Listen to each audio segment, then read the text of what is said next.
Comics and powered by the Red 5 Network. For more, visit red5.bio.link.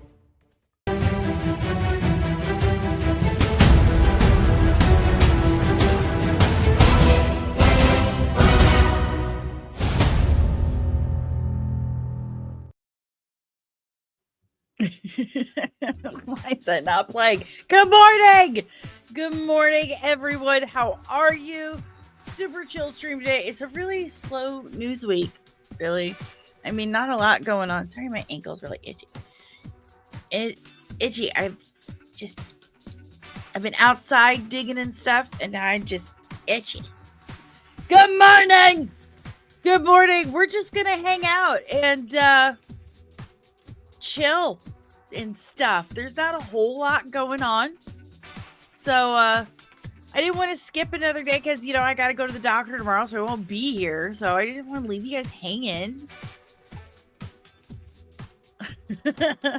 Before we go any further, do me a huge solid and give me a big fat thumbs up down below. Subscribe if you're new. Ring that notification bell so you get notified whenever I'm back with even more of this nerdy nonsense. Let's say good morning to the chat before I announce a couple things, or I don't know, tell you a couple things, whatever. Announce makes it sound, like super dire or important, and it's really not. Good morning, deranged lunatic, if my mouse will let it. There you go. Good morning. Good morning, sir. And good morning to my dear sweet Betty. I got your Starbucks gift card. That was unbelievably so sweet of you. I'm going to use it as soon as I have a vehicle to leave the house, but I don't right now. My daughter has the car. Dave has the truck. It's a thing. There are like 4 people in this house. Not enough vehicles, but thank you. I never get to have Starbucks, so I'm very excited about that. And I will send you pictures of what I got. Thank you, dear. Good morning, Omari. Talk about the Scrubs reboot. Do we really need it? How many reboots? This will be the second reboot. The second. And the last one wasn't great. It really wasn't great. I lost my interest like almost immediately. What's with the sad face? What's that? What's wrong, Penny? Good morning, Nerdling First Class Backyard TARDIS. Good morning, Taco Cat, sweetheart. Good morning, Steven Reacts. Good morning. And good morning, Dom. Good morning. You're at Hooked on Missions. I don't know how to knit at all. I've kind of wondered how to knit or crochet. It's like one of the things I can't do. I can do all this other homestead stuff, but not that. It's your thinking face. Okay, that's a good thinking face. Okay. I'm old and it's far away. It was very tiny. Okay, guys, so we'll start off by admitting that I did cave to the peer pressure yesterday. I guess I really need to charge this mouse because it's not working with me. I'm having to smash the button. Smash it. Anywho, I did cave to your peer pressure yesterday, and I did audition for the Buffy the Vampire Slayer sequel. I don't know what I was thinking. I have no idea what I was thinking, because let's be honest here. I am no actress. I have zero experience. Immediate anxiety. I'm already I can't stop touching my hair. Because the only experience I've ever had in acting was when I was 16 years old and I was in the Beverly Hillbillies play. is Mrs. Oglethorpe. Um, I was basically a set builder and costumer. Shock, right? um, but I'm no actress. I'm absolutely no actress. But I thought, well, maybe they're right. It could be fun. It could be fun. And I mean, honestly, that the open casting call announcement was a little confusing. Like one of my actor friends or former actor friends was like, it says audition, but then it says 30 seconds talk about your favorite Buffy thing. So it's kind of confusing. That it's like what? Audition and 30 seconds. I'm like, well, now you have my anxiety like even higher. Because now I feel like I did it wrong. Do you guys want to see what I sent in? Do you want to see my 30-second Buffy audition? If you do, say so in the chat. I'll pull it up if you really want to. I mean, I don't see why you really want to, but if you do, just tell me so. I'll put it up there. It's nothing special. But again, I don't, let's be real. I've got like zero chance of this. Like zero.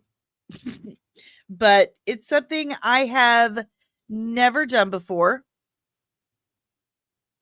So why not? Try something new. You never know. But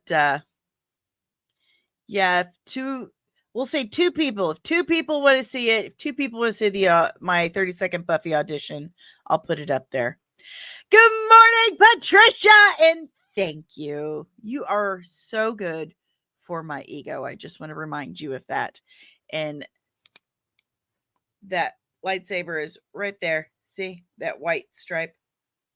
That's the lightsaber. But yeah, two people want to see it. I'll throw it up real quick. But there's not much going on in the nerd world. We've got some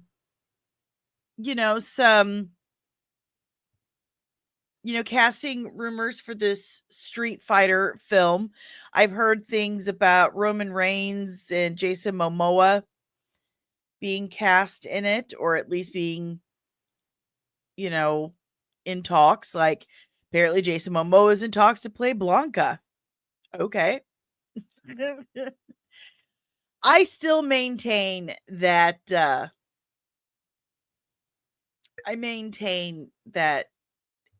Apple Studios, Apple TV Plus, whatever it's called, they're the only studio that really knows how to use Jason Momoa. I mean, if you've seen C, then you totally get what I'm talking about. He's fantastic in C. They really tapped into his strengths in that. And the new King Kamehameha movie, I can't remember what it's called. But the new movie he's starring in is King Kamehameha, the Hawaiian monarch that conquered the Polynesian islands, like went around all the Polynesian islands and conquering and stuff. That looks dope, and it looks absolutely perfect for him. I lived in Hawaii for 5 years, had 2 kids out there, and I really got into learning about Hawaiian culture and history and stuff because I was there, wanted to learn about it. And they don't really, at least not when I was in school, they didn't really teach you about Hawaiian culture so much. It's pretty fascinating, pretty interesting. They're also the only indigenous people in the United States that is not recognized by the Library of Congress. Why do you ask? Because there's this rule. There's this rule that the Library of Congress has that you have to be able to count back 6 generations of like pure Hawaiian. If you can count back 6 generations, it's pure Hawaiian, then that's considered an indigenous race, indigenous species, or indigenous race. Um, and they can't do that because of King Kamehameha. King Kamehameha went around like Tonga, Samoa, Fiji, like all these different Polynesian nations, even Aotearoa, Maori, and conquered. And when they conquer, they will say take wives. They interbreed. So because of that, because they're so mixed with Samoan and Fijian and Tongan and Maori, there's no count back 6 generations to a pure Hawaiian. Every Hawaiian in existence today is mixed with other Polynesian nations. So because of that, the Library of Congress has just outright refused to recognize them as an indigenous people. Isn't that wild? Kind of unfair, in a sense, I think. But wild, right? Super wild. Oh, this is funny. Release the Denny cut. All right. All right. There's 2. I'm taking Penny's thumbs up as she wants to see it. Okay. So just a reminder that the casting call, the open general casting call, simply said 30 seconds. Tell us about your favorite Buffy character, moment, whatever. It didn't say act it out. It said tell us. So tell us who you are, your height. I went ahead and told them I'm an amputee because you never know when they need dismemberment.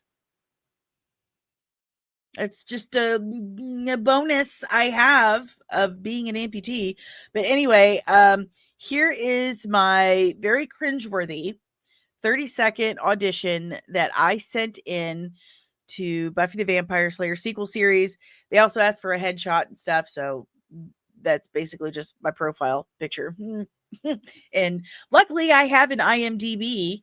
And thank you, Bo Lewin, for that. My on again, off again agent. But yeah, look at IMDb and website and all that stuff I could include. But here is the 30 seconds of me introducing myself and talking about my favorite Buffy thing. Hi, my name is DanielleSoncasie, and I'm a content creator from Farmington, Missouri. I'm also an amputee. My right leg is prosthetic, and I'm not the one I sent in. That's not it. Sorry. That was one of my whoops. Let's try. Here we go. I found it. This is what I actually sent in. Yeah, I really struggle on camera, which is probably why I'm not going to get it, because it took me a few takes to get it right. Anyway, I'm going to do. Hi, I'm DanielleSoncasie, 5'2" lower limb amputee in Farmington, Missouri, and world's biggest Buffy the Vampire Slayer fan. But my favorite character is Faith. Her character arc is among the best of the series, in my opinion. Her anger, her pain, how it affects her life choices, and how Angel and Buffy help her embark on this journey of self-acceptance and redemption really spoke to me on a personal level and helped me in my own redemption arc. That was it. That was it. That was my Buffy audition.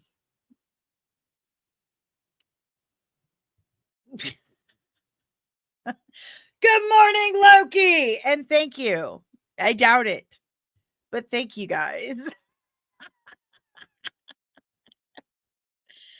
Oh my god, it's so fun. You guys are so good for my ego, but yeah, it didn't scream actress to me.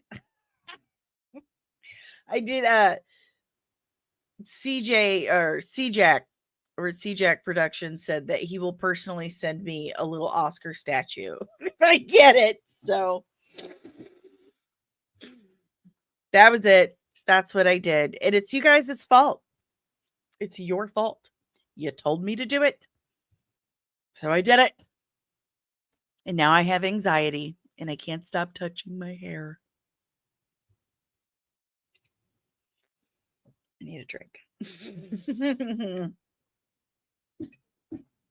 Good morning, contributing producer, Nerd Like First Class Keto. Good morning, Saw. All right. Let's talk about something that matters other than my self-indulgent, anxiety-inducing, spontaneous ideas. Good morning, Real Anarchy. You did good, buddy. Says, I always tell my kids you will miss every shot you don't take. Always shoot your shot, bud. Well, I figured I'm just going to not overthink it. You know, I was wearing my Dolly Parton shirt. I didn't really do makeup or anything like that. I just, sat there, was myself, and said, you know what? Just sending it. And how was it with the Lethal Geeks? They're nice boys. They're nice boys. They're nice. They're very set in their opinions, and I respect that. I respect that that they respect my opinions, that they're open to hearing opposing point of views. So yeah, it was decent. Good morning, Tara Crystal. Have I ever been to Dollywood? Listen, that has been my dream my entire life. My best friend, Amy, aka Bichachos, aka producer Amy Ratcliffe. We've been friends since we were 12. It's a very long time. Known her as long as I've known Dave. I know her way better than Dave, though. Anyway, we are both huge Dolly Parton fans, which is crazy because we're total punk rock kids. We grew up little punk rockers, but we love Dolly Parton, and we have talked every day of our lives since we were 12 about one day experiencing Dollywood in all its glory, and we've not yet gotten to do that. I will be 45 in September, and I still have not gotten to experience the majesty, the awe, and the wonder that is Dollywood. So very sad about that. But I do love my Dolly Parton shirts, and I do love my Dolly Parton. I think she is a class act. It's very sad to hear that Carl Dean passed away this year, but God bless Dolly Parton. Who doesn't love Dolly Parton? Commies. I'm just no, she's really awesome, and I love that what we see of her like publicly is a like a visage, it's a character. And when she would be out with Carl Dean, with her husband, she didn't do all that stuff. She was just a little old lady, and you would have never recognized her. And she kept that very close to her chest, kept it very private, kept her home life very private. And I absolutely love and respect that of Dolly. So good morning, the asylum beyond the dead. That just kind of pulled that out of me. I live 2 hours from Dollywood. It's Pigeon Forge and Gatlinburg. Lots of attractions there. Plan a week to visit. Also, it's about 25 miles from Knoxville. I know where it is. I'm telling you, we have talked about this a lot. Going to Pigeon Forge, Dollywood. I don't know if we're ever going to get to go, but we talk about it all the time. Good morning, Tom B. Good morning. You guys missed my 30-second Buffy audition. I can't believe I've done this. I really can't. Like, what the hell was I thinking? It feels like a very, to me, it feels like a really conceited thing to do. Like, I think I'm so great. I'm gonna audition for the Buffy the Vampire Slayer sequel. I think I'm so awesome. But I really don't. It was just you guys talked me into it, and it was a lark. So now I feel silly. So, anywho, let's see what else is going on in the world of Twitter or comic book stuff on Twitter. Hey, you got these new Superman figures, nostalgic Superman figures from the original Richard Donner movies. They look pretty dope, very classic. I love that the Lex Luthor has a toupee and a newspaper. In my family, we say nose pop. That's a long story. And Zod has a Phantom Zone thingy. Nifty. Superman has the kryptonite necklace that Lex Luthor put on him. We got a couple different Jor-Els here. Nice. So fans of classic figures, check out the new Spin Master figures from the Richard Donner series. Here's the boxes. Kind of cool, kind of cool. Can we talk about the droid attack on the Wookiees? How dare they? Kashyyyk is such a peaceful planet. What the heck, guys? How do you feel about this? How do you feel about the droid army attacking Kashyyyk? I'm not cool with it. I think we should leave those damn Wookiees alone. Let them live their lives. Let the Wookiees live their lives. I'm just saying. I'm just saying. Okay. You tell me. You tell me what you think about the droid army attacking Kashyyyk. I mean, you tell me. But while you're mulling that over, we've got this. We are not sure entirely how legit this is. I'm not really seeing, I haven't really seen a full source on it. So let me exit out of that. Come on. Come on, mouse. Nope, that's. This mouse does not hold a charge very long. And then I have another mouse that takes batteries and it eats through them like crazy. Like I have this pile over here of batteries that my boyfriend, the love of my life, is absolutely going to be so bad because these are supposed to be for his optics, I think. But let me see. This pile of dead batteries that I'm dropping everywhere. Yeah, that's from that mouse that eats through them really fast. And when Dave sees how low his AA battery supply is, he's going to be so sad. Loki says, I've heard this from another place that Feige and Iger are butting heads. I believe that.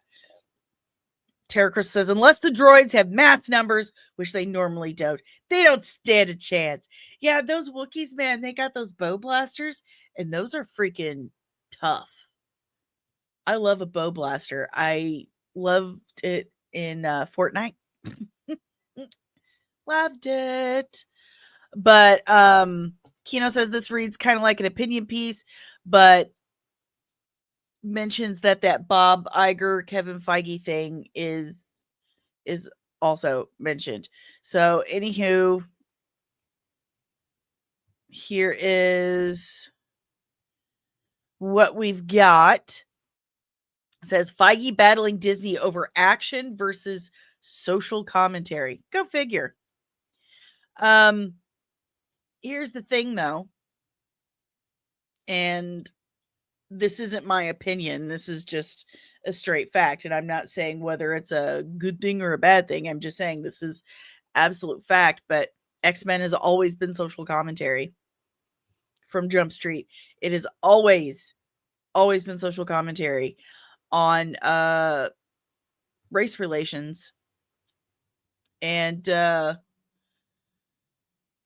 basically just the plight of, I'll say the buzzword, marginalized people. So people of color, disability, you know, social class, religion, orientation, what have you. It's always been commentary on that, but it's always been done in such a good way, very well written, pardon me, well presented way. So I don't care what he says later. It was entirely in the 60s. It was absolutely social commentary. If you read those comics, it's absolutely social commentary. So I'm going to completely disagree on that one because I've read the first X-Men comics many times and they are entirely social commentary. Dom back to the Wookiees. Even when they lose, Wookiees still pull your arms off. They tend to do that. They don't like losing. They don't. So anyway, and Chris Claremont is a fantastic writer. I will not take any shade on Chris Claremont's writing abilities. Chris Claremont is phenomenal. I love it. I do. So anyway, here's this article. The X-Men movie currently in development following Avengers Secret Wars is rumored to be having problems where Kevin Feige is butting heads with Disney CEO Bob Iger over the direction of the movie. Worth a mention is that Iger exits Disney in 2026 and the X-Men movie comes out in 2027 or later. So take this info with a grain of salt. The rumor is Iger wants another blockbuster while Feige pushes social themes. According to X-user Main Middleman, Kevin Feige originally planned a grounded, socially driven X-Men film centered on mutant identity and conflict with the Brotherhood of Mutants.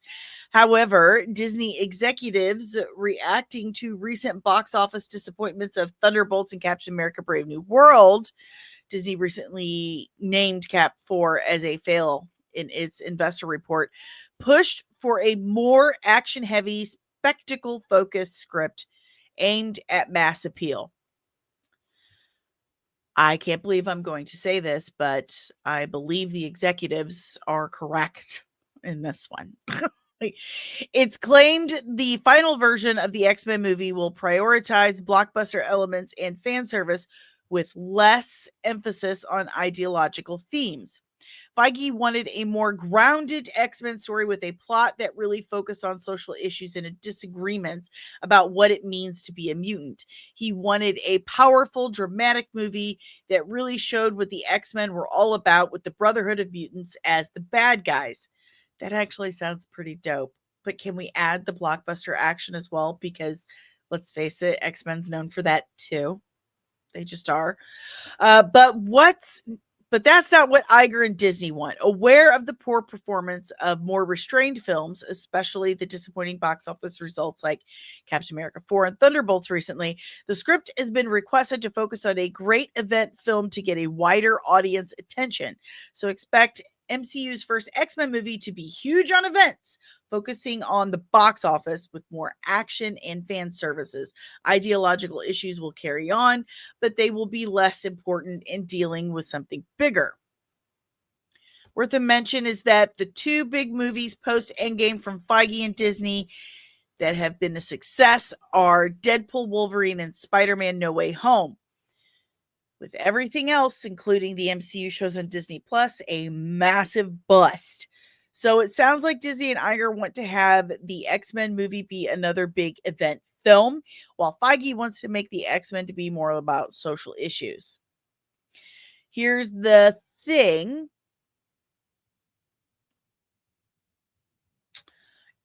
It's really prickly to talk about today's social issues because they've not been very good at that, like at all, because they tend to be very heavy handed on one side of things and not showing any other point of view as valid or um,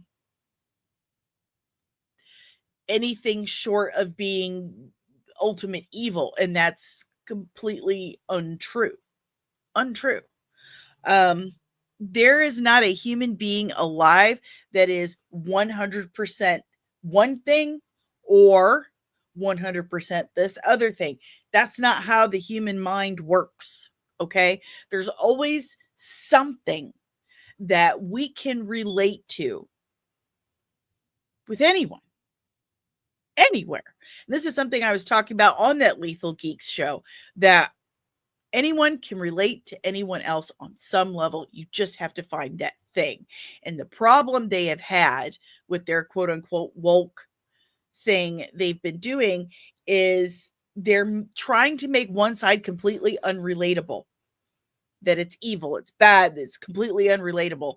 And this side, oh, that's just not how humanity works. It's just not. So, they can find a way to do it if they'll just be normal human beings about it. Like, really? Um,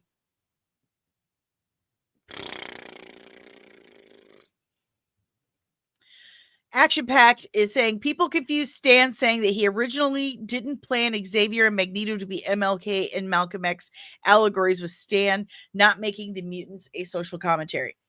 That is correct. I'm completely with you on that. Completely agree on that. They were always a commentary on society. Nearly all comics and most entertainment is. That's true. Art imitates life. Without it, we have nothing to talk about. Nothing. Everything is some kind of commentary on something. It's just a matter of, is it subtle? Is it metaphor? Is it direct representation? For example, Mark Twain has said, write what you know. That's how you write. You write what you know. And I'm going to have a really difficult time articulating this. But basically, when you're writing a story, when I'm writing a story, I think about a situation that I was in or have heard of or witnessed or what have you. And I try to find a way to use that for. See, I'm not doing a very good job of articulating this. Do you understand what I mean? Like, at all? Am I making any sense whatsoever? You use your own observations to write, whether it's in metaphor or you take one little piece of this, like, oh, I liked the way they said that, or, oh, this situation reminds me of this, but if I used a turtle and a rabbit. See what I mean? Everything is everything. Everything. I'm glad I'm making sense. I don't know who Sauron the dinosaur was representation of, Loki. I didn't write him. Maybe it's representation of people with psoriasis and eczema. Okay, because when my eczema is really flared up, my skin gets scaly. Maybe it's that. Okay, or maybe it's just representation of ugly, angry people. Do you think about that? Ugly, angry people. Ugly, angry people need representation too. Action Pack says, with good writing, Feige and Iger can both get what they want. That's the beauty of the X-Men. I completely agree with you. I completely agree. We need to bring it both together. And my biggest concern, though, about this, doing the Brotherhood of Mutants thing is how they would do that today. So, and honestly, there's no way that you're going to make everyone happy. It's a minefield. Is an absolute minefield. Today more so than ever. I really feel it's a freaking minefield. It just stresses me out to think about it. Like, if you could do it right with actual respect, not just for the source material and the characters, but for your audience, it could be amazing. But the problem is they haven't shown respect for the audience at all recently, and that's disturbing. Like, I'm going to insult at least 50% of my audience and still demand they give me money and then attack them when they don't. Stupid. Let's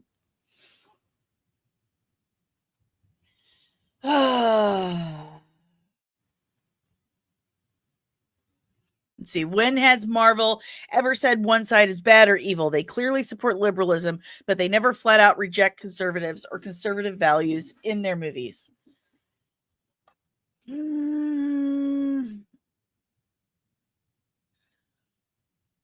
I'm going to say that they do. They kind of do. They kind of do. A bit. Like, yeah. I like watch Agatha All Along or Secret Invasion, stuff like that. Yeah. It feels like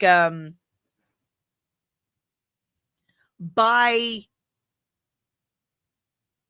you know what? I can't think of a good way to articulate it, so I'm just not going to say anything else about it. I don't have a prepared statement, but I think it's very clear that they don't agree with conservatism at all, Republicans, or anyone who voted for the current president. I think it's very clear that they don't agree with any of that. Backyard Chart, says Sauron was a representative of the often vilified minority of lizard people. There you have it. Action Back said Sauron is a representation of colonialism. He's a vampiric dinosaur that conquers an untamed land with indigenous people. Boom. And people with eczema. Good morning, Science Fictionary. Hello, how are you? Let's see, there you go. That's what I was saying. Secret Invasion, Agatha, pick sides. They most certainly did. How are you, Andrew? How are you? And we saw a really cool shirt last night. I had to share it with Andrew. It's Sasquatch, the classic Sasquatch, like Bigfoot silhouette, but he's got a prosthetic leg. Like, that's very similar to mine. And I was like, oh, I gotta show Andrew. Because gotta show. It's super cool. I've seen Bigfoot. Andrew likes to talk about Bigfoot. We bonded over Bigfoot. We sure did. But oh, here we go. Steven reacts. Did you hear that Schuster account is suing Warner Brothers and Superman again? The Schuster, what are they suing this time over? Because last time it was over the international distributing rights. What's it this time? It's your birthday, Andrew. Happy birthday. Happy birthday, Andrew. He says he started his birthday off by sitting in a boat for a few hours. Now he's listening to me while working in your garden. That's perfect, my friend. You know that's exactly what I do as soon as I get off this stream. Is I go back. I got to switch the water, actually. My irrigation, I got to switch it to the other side when I'm done. Perfect. Take me to the plants. Hello, plants. You're doing so well today. We're so happy you're here. Thank you for providing for us, plants. You have a great day, plants. So is it they're trying to sue over the distribution rights again? That's redonkulous. That's dude. This is just a tactic to get a bigger cut, I believe. I don't think Schuster and Siegel I don't think they would complain about it if they were still here. I just don't. I know the DMs aren't working again. I noticed. Stupid. I sent you the link too, so I'm wondering if you're experiencing that same thing. So this happens every once in a while. My DMs on the desktop or whatever, they just stop working. Okay, so here's the article. Let's see. I'm going to remove this. And then we will share the screen. Here we go. Okay. It says Superman lawsuit not over. Injunction could block global release. And this came out yesterday. James Gunn's Superman isn't in the clear just yet, following a federal court dismissing the lawsuit brought on by the Schuster estate and attorney Mark Toberoff over the foreign rights to the Man of Steel, citing lack of jurisdiction because he's an American property and he's wanting the British rights.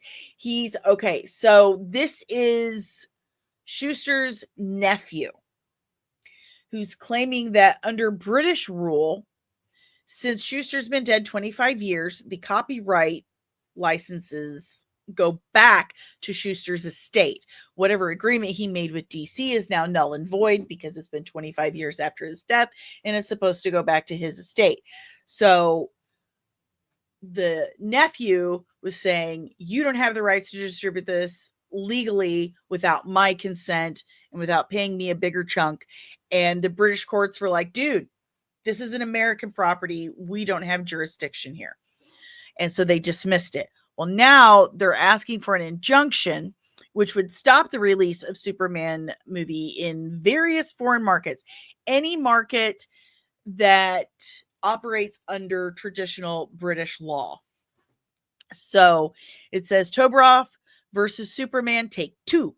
As I predicted from Puck News, the fight over Superman isn't over, and Mark Toberoff isn't the kind of lawyer to let things go. A month ago, as you'll recall, words are hard. Okay. A federal judge tossed out his case against Warner Brothers, which claimed that Superman rights had reverted to the estate of Joe Shuster, co-creator of DC Comics hero in the UK, Ireland, Canada, and Australia, ruling that federal jurisdiction in the matter was lacking. Shuster died in 1992. But quietly and unreported until now, Toberoff has refiled his case in New York State Court, where it's now pending. What's more, he's shooting for a quick injunction to block Warner Brothers from exploiting Superman in those foreign territories, theoretically jeopardizing the global rollout of James Gunn's Superman reboot on July 11th. Last week, a New York Supreme Court judge ordered Warner to submit opposition papers by tomorrow, Friday, and appear in court on June 4th to explain why an injunction should not be granted. Sure, it would be a stunner if a Manhattan judge actually halted Superman's international release, but something to keep an eye on. Why the Superman lawsuit was refiled in New York. So while not legal advice, it's my understanding that since Toberoff lost in federal court, he is hoping that a New York court sides with him over the matter of the Schuster estate's claims that the foreign rights of Superman reverted back to them 25 years after the death of Joe Shuster in 1992. Toberoff and the Schuster estate are arguing that Warner Brothers shouldn't be allowed to release the film in foreign markets. Since it's a foreign copyright issue, Warner Brothers is arguing it's out of U.S. jurisdiction. So I had that backwards. It was the U.S. federal judge that was like, you're arguing international stuff like British law, and I do not operate within British law. So that's out of our jurisdiction. So I had that backwards. I apologize. I've corrected this. Why Toberoff seems to have filed in New York is because Warner Brothers has a significant business presence in New York. So Toberoff can argue New York State has jurisdiction. The preliminary injunction would temporarily block Warner Brothers from releasing or marketing Superman in a specified foreign country, UK, Canada, Ireland, Australia, etc. Anywhere where the traditional British law is the rule. Okay.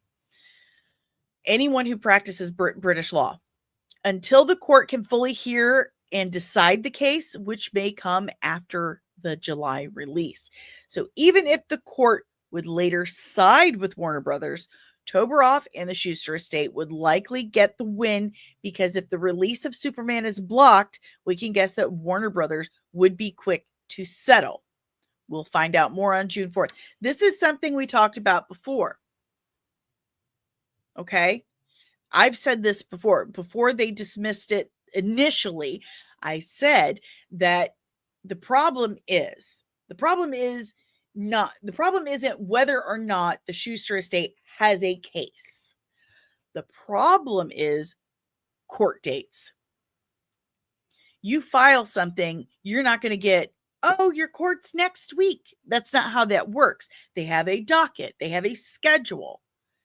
And you have to be pretty influential with the court and the judge to get a timely court date. Like average Joe Schmo sometimes has to wait a year to 3 years for their day in court.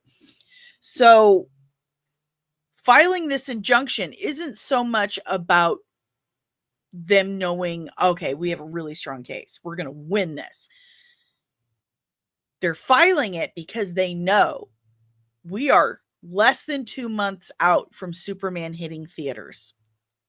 Chances are they're not going to get a court date to try this until after the release date. So that means since there is an injunction filed, they can't do anything until it is heard, meaning it stops Warner Brothers from releasing it internationally until it's heard in court. That means Warner Brothers is going to settle. The Schusters are going to get exactly what they want. It's a chess move. It is absolutely a chess move. It is a move to force Warner Brothers into settling, and they will. They absolutely will. I can all but guarantee that. So, pretty genius move by Toberoff. I mean, maybe not genius, maybe more manipulative. A very lawyer thing to do. Loki, exactly. That's the plan all along, I'd wager. That's what I think. He doesn't care if this gets actually tried in court. I don't think they're expecting it to at all. I think they're just forcing Warner Brothers' hand into settling and giving Schuster's nephew the money that he asks for.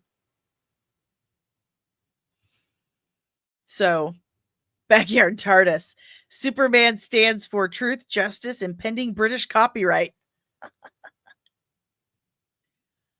Bro, are you needing $10? Is this a bot? If you're not a bot, prove it wrong. Otherwise, we've got mods that are probably about to show you the door, pal. Oh, you're taking your daughter to Endor next weekend? We need to take Tiny back there so he can learn more about his culture. So, yeah, this is absolutely the plan all along. This was the plan all along, just to force Warner Brothers' hand into giving Schuster's estate more money. Dom Riley, will James Gunn now add a subplot about Superman in court? Oh, don't do that, man. You'll get the Snyder cultists all in a tizzy.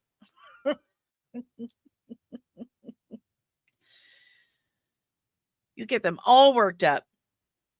Kino, my guess, a lot of this has to do with the fact that the character is about to enter public domain. Probably he's trying to get a good payday before it hits public domain in a few years. But also, it's just about getting some money out of DC and Warner Brothers. That's what it's about. It's crazy to ask for $10. Read the room. Yeah, we're gonna have to have him booted. So one of my wrenches could go to work. Appreciate you. Appreciate you.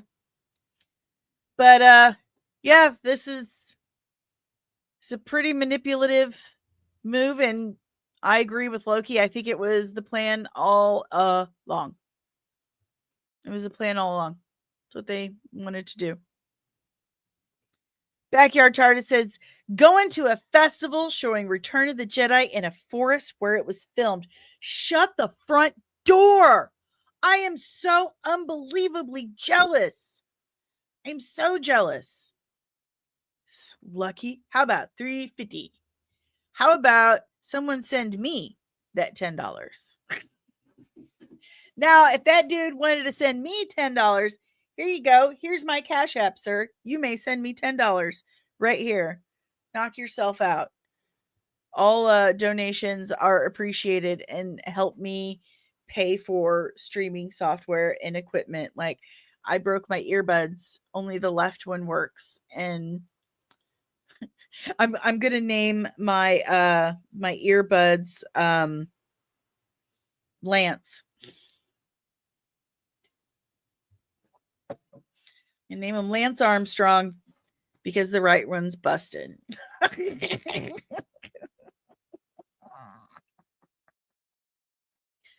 Oh my god. So the Vader AI thing is not going well. Shock. It's not going well.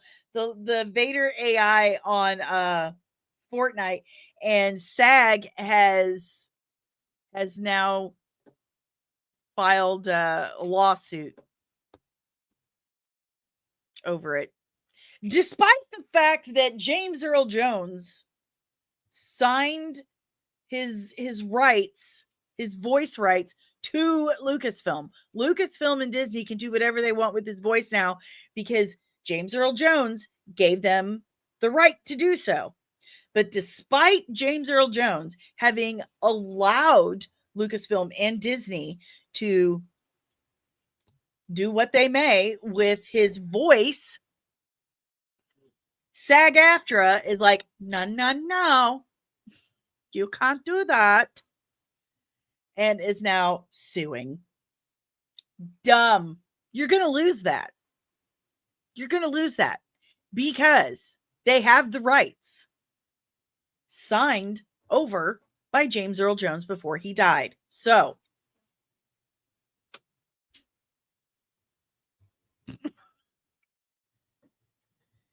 yeah, Fortnite's going to cave. They're entirely going to cave. That's going to happen. I still haven't played it. I should play it while it's still up just to check it out. But I've been busy, and then there's also okay, I got to show you something. This is what I do when I'm not editing, working on the channel, farming, household work, blah blah blah. This is what I do. Okay. I have a problem. I have a problem, and it's me being absolutely obsessed with medieval times and recreating that in The Sims. So before we go today, before we're going to wrap up by showing you guys, this is what I've been working on. This is about as accurate as I can do in The Sims 4 for a medieval monastery, abbey, whatever. And it's all based. Oh, I gotta fix this roof here. It's all based on this game called The Sims Medieval. In The Sims Medieval, which came out, I don't know, 2013, something like that. They created their own religion where the deity was the person playing the game, the watcher. So instead of, because it's in The Sims, that's what I did. I made it all based on their crazy watcher religion, and they have two branches of it. There's Jacobin and Peterin. This is considered a Peterin monastery. So here you go. Because you got in here, look. There's one of the monks. And see how he's holding an eye? Because the watcher, man, they worship me.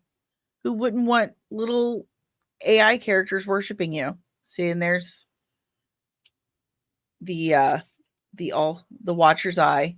Under the watcher's eye. And they pray to these little stone things. See, there's the monks holding the eye. These things right here. And they do this. It's so funny. It's hilarious. It's funny. Okay, but there's my chapel. Backyard Tart says it's sad because SAG is going to lose. Epic has been notorious for drawing legal battles out until they win. That's it. Chess game, man. Chess game. That's how Toblerov is going to win for the Schuster estate.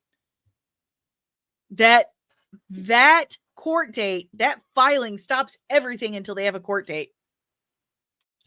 And again, James Earl Jones signed over the rights to his voice and his likeness to be used. So Lucasfilm and Disney can sell that to anyone. They can do that. They can. So I don't know why SAG-AFTRA thinks they're going to win, because they have the license rights. That's all they need. They have the license rights. But if you have any questions, comments, emotional outbursts, leave it in the chat below. I have some crops to water before the heat of the day. You don't want to burn the leaves on your plants. You don't. You can do that if you water it too late in the day.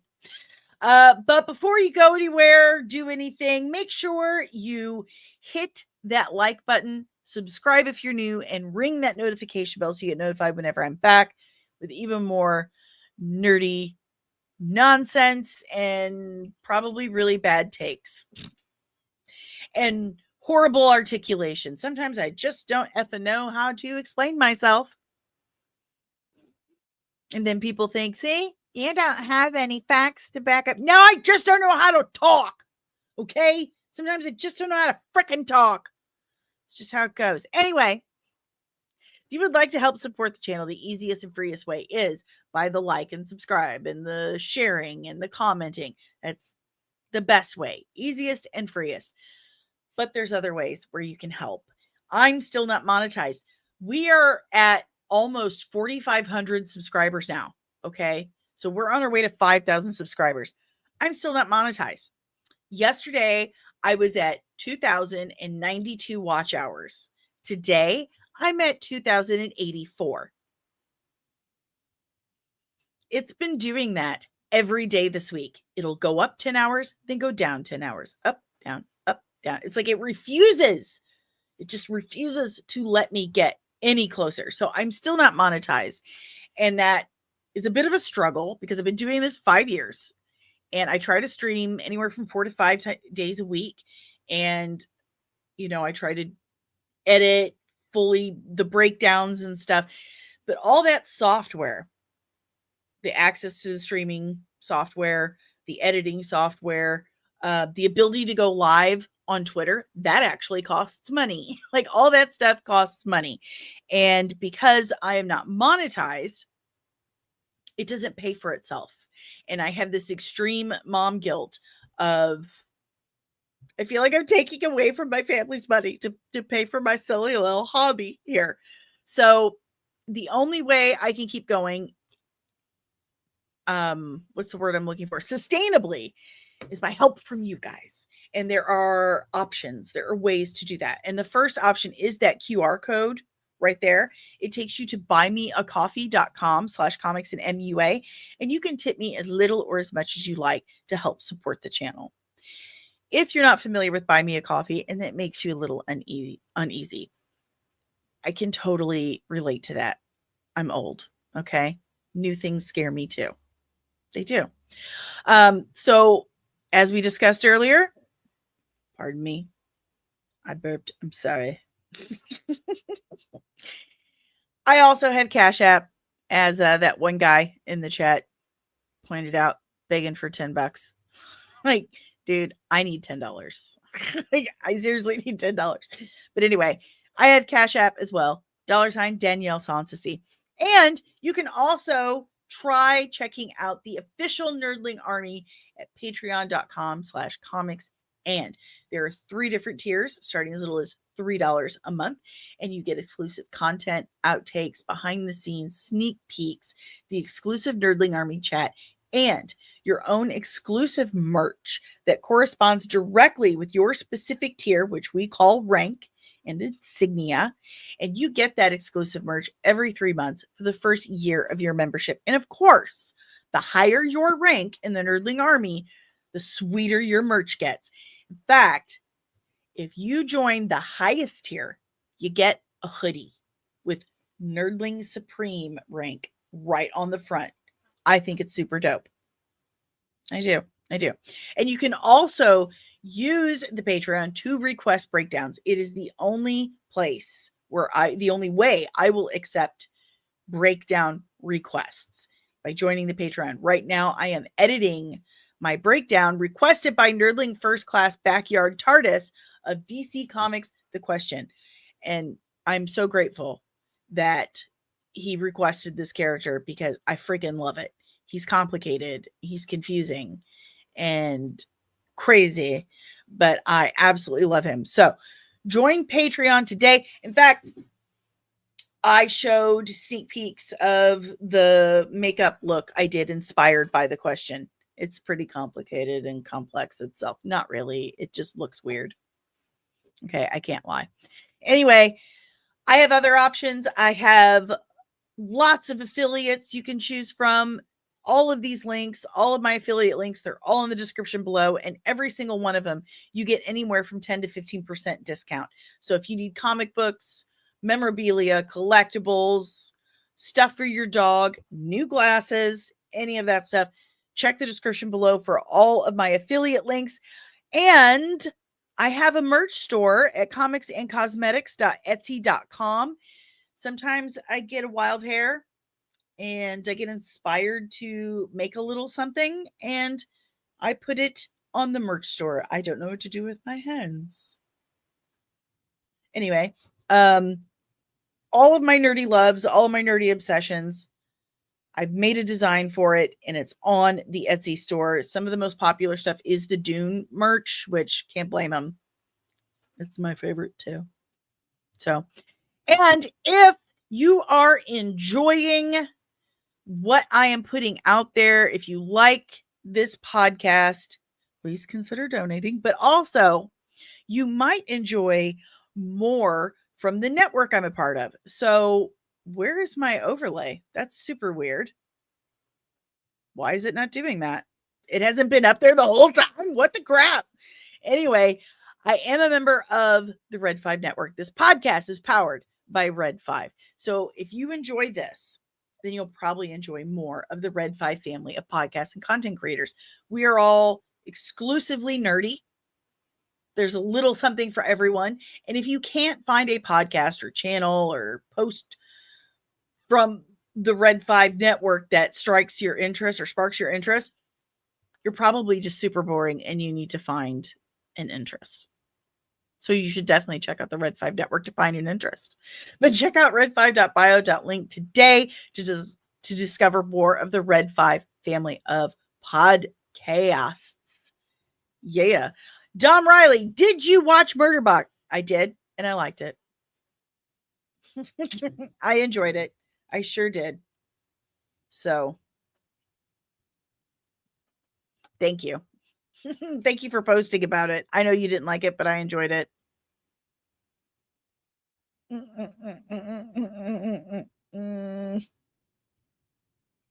Who will make me question everything?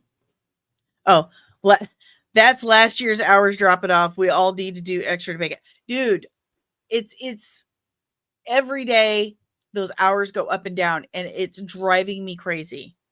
Like it's supposed to be last year a week ago. It doesn't make any sense to me because every time they explain it to me, the explanation changes. And it's super obnoxious. It's super obnoxious. So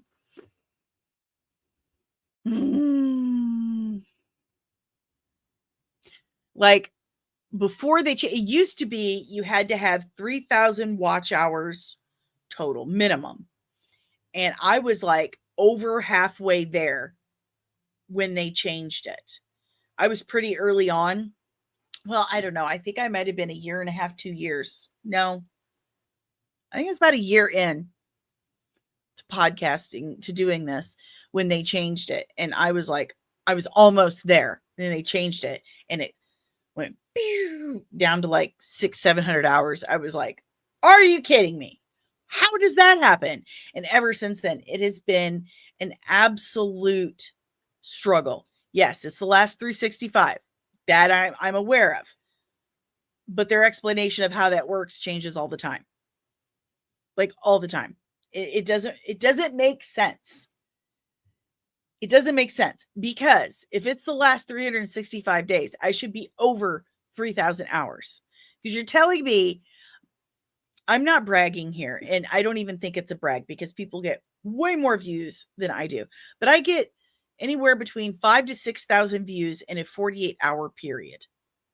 And that's on all kinds of videos. And Penny has been playing my channel nonstop, like every day for weeks now. And if I'm getting that many views in a 48-hour period, I got over 20 people right now watching. If I'm getting that many views, you're telling me they're watching, but they're not watching? How does that work? I don't understand. I don't understand. How can I get that many views with 0 watch hours? It doesn't make sense to me. So the struggle is real. It's made me consider just like quitting YouTube so many times because it's so upsetting. You want to see that validation. You want to see progress. You want to see that you're doing something, that it's going somewhere. And you'll get like a 10-hour bump. And then the next day it goes away. And you're like, what's even the point? I've been doing this 5 years and I'm not making progress. So it's a struggle. But that's all I got, guys. I hope you have an awesome and a fabulously nerdy weekend. And I will see you Monday because I got doctor crap tomorrow. So be nice to one another and keep your eye out because I heard Disney and Kathleen Kennedy are gonna get you!